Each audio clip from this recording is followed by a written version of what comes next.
të rriten, nesër presim 17 gradë, të mërkurën do t'jetë një ditë ku termometri do të ngjitet 19-20 gradë dhe pjesa e dytë e njëjtja e premtja përfshirë fundjava luhatet rreth këtyre vlerave 17 apo 16 gradë që janë temperatura 2 apo 3 gradë më të larta se që duhet regjistrohen. Ajo çfarë është problematike që unë dua ta theksoj do të jetë dita e mërkurë parametri erës. Të mërkurën do kemi stuhi të forta të erës edhe në tokë, aq më shumë në det. Pra në det të hapur era do të shkojë edhe 95 apo 100 km/h duke sjellë probleme me trafikun detar, edhe në Adriatik, përfshirë fundjava luhatet rreth këtyre vlerave 17 apo 16 gradë që janë temperatura 2 apo 3 gradë më të larta se që duhet regjistrohen. Ajo çfarë është problematike që unë dua ta theksoj do të jetë dita e mërkurë parametri erës.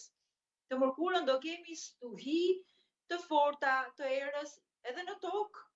aq më shumë në det. Pra në det të hapur era do të shkojë edhe 95 apo 100 km/h duke sjellë probleme me trafikun detar, edhe në Adriatik, por edhe në brigjet e Jonit presim që të mërkurën era të jetë shumë e fuqishme. Ka një dobësim, një rënje të intensitetit të enjtën ku do të jetë rreth 55 apo 60 dhe më pas do kemi sërish të shtunën në mbrëmje dhe të dielën erë të fortë, duke qenë se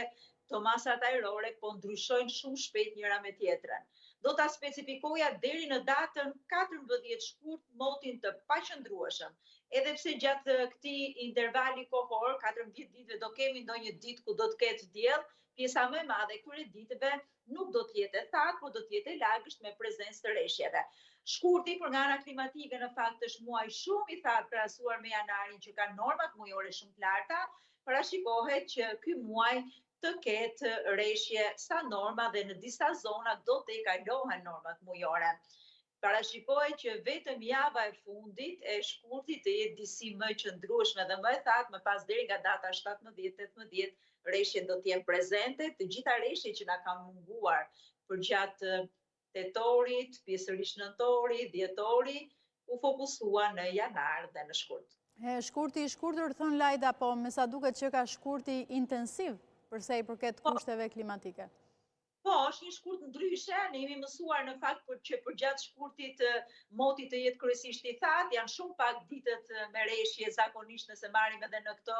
10 apo 20 viteve të fundit, kemi pasur her pas here ndonjë episod të ftohtë, por që ka qenë i thatë pa rreshje, ky shkurt do t'i ketë shumë prezente, nuk ka sinjale që do bëhet nami për një fenomen atmosferik të paktën gjatë kësaj jave, sepse ne do jemi sërish her pas here në lidhje në kemi afrimin e një fenomeni, duke qenë se fenomenet 3-4 ditë përpara janë që sjellin këto rreshjet intensive, për momentin rreshjet janë me intensitete mesatare,